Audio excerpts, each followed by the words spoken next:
तुम्हाला वाटतं का जय भीम फक्त भारतातच म्हटलं जातं?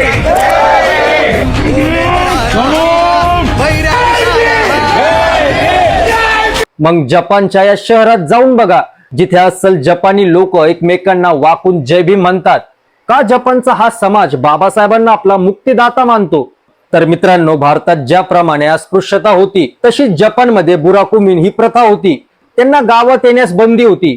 पण जेव्हा या लोकांना डॉक्टर बाबासाहेब आंबेडकरांच्या संघर्षाबद्दल कळालं, तेव्हा जपानमध्ये एक नवी क्रांती झाली. जपानचे सर्वात मोठे नेते जीइचिरो मुत्सुमोतो स्वतः बाबासाहेबांना भेटायला आले होते.